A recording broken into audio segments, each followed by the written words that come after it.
Morning, everyone. It's Joe Waxman, and I'm back with another video. This morning, I would like to look at the chart of actor Edward Norton. I did Brad Pitt's chart the other day, and it reminded me of Edward Norton. Figured I should take a look at his chart. Now, before I begin, I just want to say that I won't be making these videos as frequently as I have been doing, which is every day, because I have a new job, which is going to take up more of my time. Got to pay those bills, and I like to do these in the morning, and I'm gonna have to be working most days, starting in the morning. So I'm just not gonna have enough time. But I just wanted to say that. But I still will be doing them when I have free days or free mornings. So that's that. It is what it is. Anyway, let's begin. Sharing the screen. Edward Norton. All right. 18th of August, 1969, 2 p.m., Boston, Massachusetts. All right. He's a Leo sun, right in the 9th house, but it is the 10th whole sign because it's a Scorpio rising, late degree Scorpio rising. So this is the 10th whole sign house, but it is the 9th house quadrant. And it's in Leo, so Sun is in good dignity. It's in very good dignity because of its position, and it's in Leo. Sun rules Leo. This is a very prominent Sun. I mean, this is a person who is going to rise to the occasion. He's going to rise in whatever field he goes into. A Leo Sun in this position, not only, definitely fame, recognition. Being on stage, performing, creativity is definitely, something. But I mean, like, even if he was in, working for a corporation or, an entrepreneur, he would rise, right? Sun in good dignity like this is definitely going to rise to recognition. It's square Neptune, which is, and it's also square the ascendant. Neptune is conjuncting the ascendant in Scorpio. So while Neptune does relate to film, photography, creativity, as well as many other things, obviously, illusion, fantasy, delusion, spirituality, drugs, alcohol. I just checked his Wikipedia page, and I did not read anything about drugs and alcohol, but I do know that he is very private. Scorpio ascendant generally is quite private. Also, the 12th house quadrant is in Scorpio, so that's going to add to his privacy. And Neptune square the sun definitely it's going to connect him to, it's quite square, connect him to film, and that whole thing, acting, theater. He originally was interested in theater, but it's also going to, and I don't know how this relates because I just don't know enough details about his life, but it is somewhat negative in the sense that it can cause delusions, because the square is bringing out the negative aspects of Neptune, delusions, fantasy, potential drugs and alcohol, things like that. But I don't know how to relate that to his life because I just don't know the details. There's nothing known, at least for me, about any of that. So it's interesting. One of the reasons I like doing celebrities is because a lot of their life is quite known. However, Edward Norton is one of the more private celebrities. He's not really interested in being overly revealing too many details to the public. So that's kind of interesting. And then he's got this whole 10th house stellium in Virgo, which is quite significant. I didn't even get to the moon. I'll get to the moon next. He's got exalted Mercury conjunct South Node. I'm just going to expand this a little bit just so we can see it a little better. Mercury at 18, MC's at 14, Mercury's at 18, South Node is 21, Pluto's at 23, all in Virgo. Mercury definitely, speaking, communication, in its own sign, So that's very prominent, very powerful. Gemini is occupying most of the seventh house, but it is intercepted. It's not ruling a cusp. But still, this Mercury is extremely prominent. It's the 10th house lord, and it's conjunct the south node, and Pluto's also conjunct the south node. So, I mean, he's going to be very intellectual, very smart. He's going to have a natural ability for public speaking and communication. Also, with Pluto there, it's a very natural sort of power. I mean, think about some of the roles that he's been in. American History X, he was a Nazi, neo-Nazi, and then a reformed neo-Nazi, and then Fight Club, and I guess the Hulk. These are all very Plutonic. I mean, right? Destructive, incredible destructive ability, but also the transformative quality of Pluto. It's really interesting. Then we also have this Jupiter conjunct Uranus in Libra. Uranus is going to radicalize his belief system. I don't know about his religious, spiritual sort of beliefs, but Uranus is definitely going to change it, and it's going to make it very unique and out of the box, and make it somewhat radical. He's going to believe in radical things.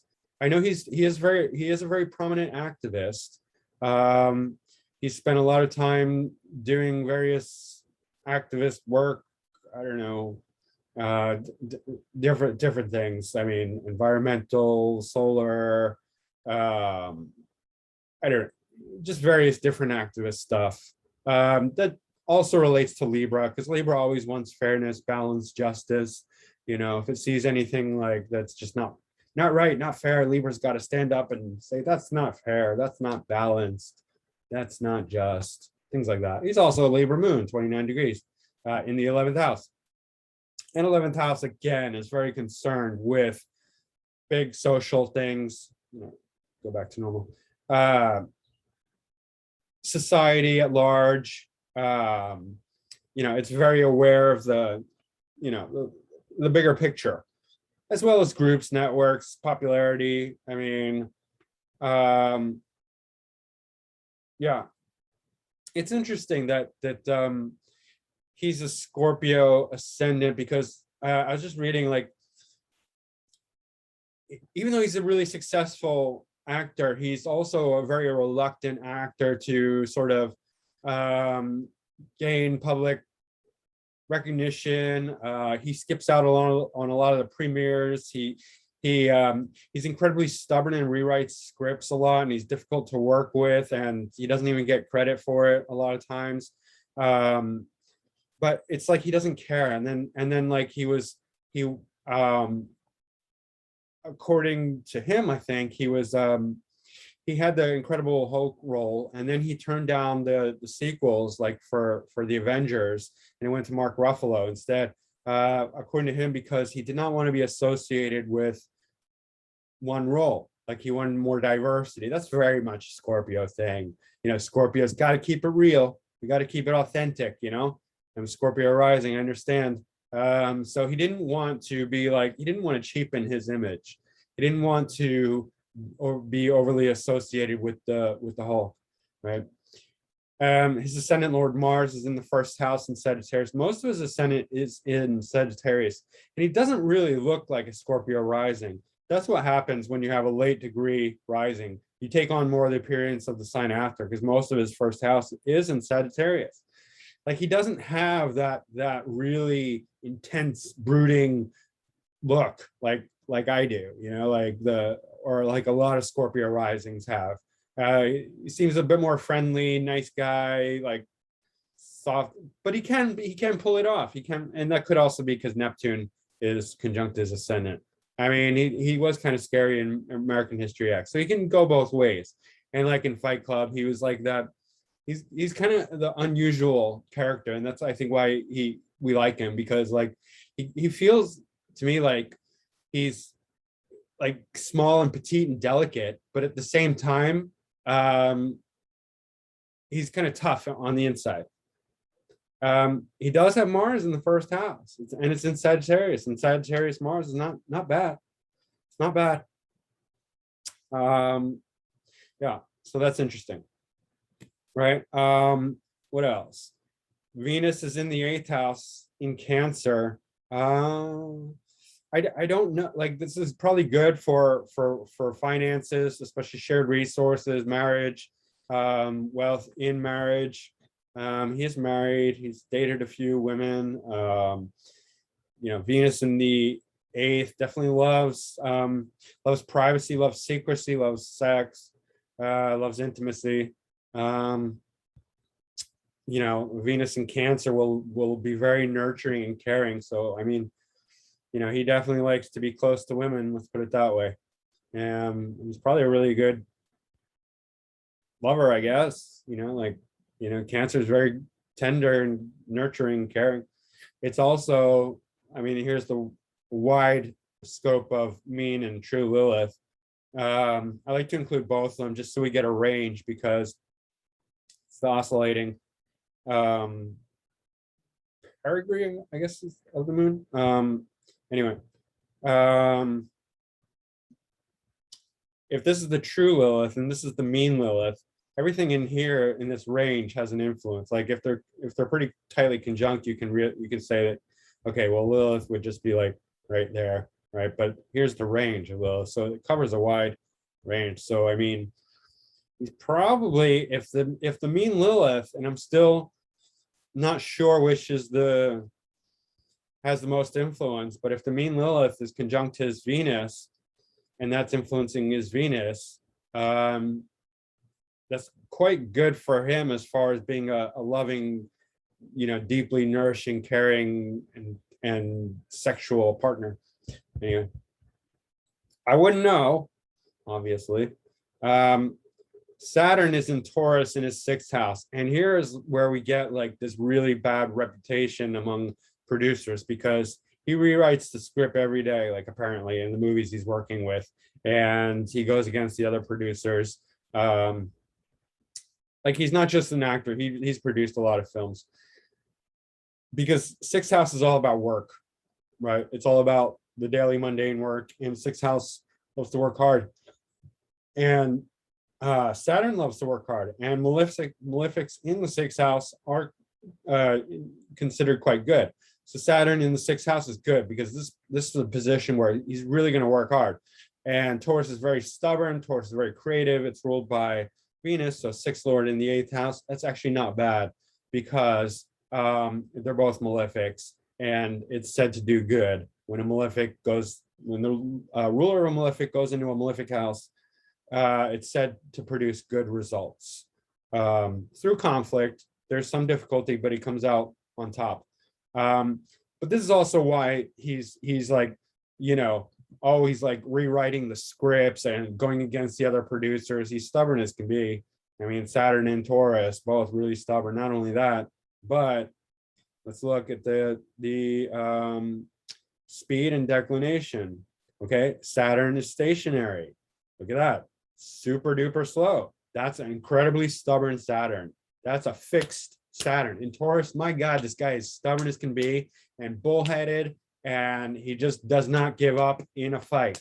6th house is the house of fighting, right? What else is interesting is Pallas is stationary.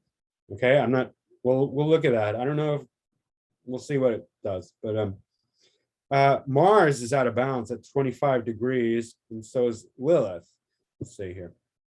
All right, so Mars is his ascendant lord in Sag. It's out of bounds. He's extreme. The guy's extreme. He's going to go to extremes, right? And so when we look at his movie roles, that's again kind of fitting, right? Like this little guy in Fight Club beating other people up and getting beat up. That's pretty extreme. American History X, that's extreme again. And that's similar to the South Node conjunct Pluto. We feel that there as well. And Uranus conjunct Jupiter. And then the Saturn in the 6th house, he likes to fight. Like Taurus is not a fighting sign.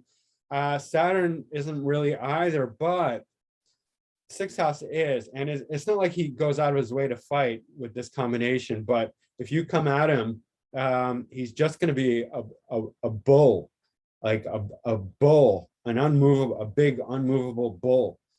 And that's, you know, that's pretty much his fighting strategy, I guess. I mean, according to this anyway, like he's not giving in. He's just going to do what he wants, and he's not going to listen to you. Now what else? Lilith was out of bounds, and Pallas is stationary. So I don't know what this does. It's square Pluto. I mean, I know that generally, like, Pallas is an asteroid of wisdom, of strategy, it's Pallas Athena. It's the goddess of war, but war and strategy and wisdom. It's also like pattern recognition. So there's some, I mean, he's got an unusual mind. Let's put it that way. He's probably very brilliant in his own way. Pallas is also square the nodes, so it's definitely something going on there, and it's in his first house, so it makes him very unusual. Let's see. Lilith is out of bounds, so he's probably very extreme. I mean, you know, very extreme sexuality too, but secret as well, secretive. Like he's hidden. He likes to be hidden. So yeah, Chiron's also opposite this Jupiter, Uranus. So he's very, it's in Aries. This, again, Chiron is going to give him a lot of empathy, and make his belief system, the things that he values, it's going to be way out of the box, way out of the ordinary, unusual, because Chiron represents like weird things, like reject things, like out of, like kind of like freaks, you know, like different things, like people that don't fit in and things like that. Wounded, rejects, things like that. Also on the higher end, you know, healing, teacher thing, you know, the usual Chiron things. But opposite Jupiter is going to make him, his belief system, his Jupiterian values were very different. Also with Uranus there, quite radical in a sense. And so we don't really know Edward Norton that well because he's too private. But I mean, if you get to know him, I'm sure you're going to find that he believes in some very strange things, and not necessarily bad things. Chiron can be very empathetic, you know, very caring for the down and out, which I think he is. Also, North Node's in the fourth house in Pisces, and I think as he gets older, he's definitely going to want to, you know, move out of the limelight and be much more private. Pisces is secretive, fourth house is private. There's a lot going on with Edward Norton that we just don't know. Like, we don't know and we won't know. Like, it's not a grand water trine because it's out of orb, but although, you know, this North Node is trine, it's a little wide, but he's got all the water signs. I mean, that's why he's so private. Right. But anyway, he's an interesting character, very unusual, very talented, very stubborn, right? Not easy to work with. It's his way or his way. I mean, it's just his way. He's got to do it his way, and that's it. Can't argue with him, right?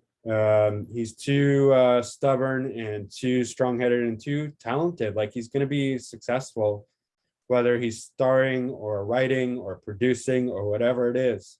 And he's just going to do it his way, and that's it. So yeah, I would love to know more about Edward Norton because I think he's probably really interesting, but at the same time, he'll never tell. He'll never reveal. He's got too much water going on to let us into his private life. All right, guys, that's pretty much it.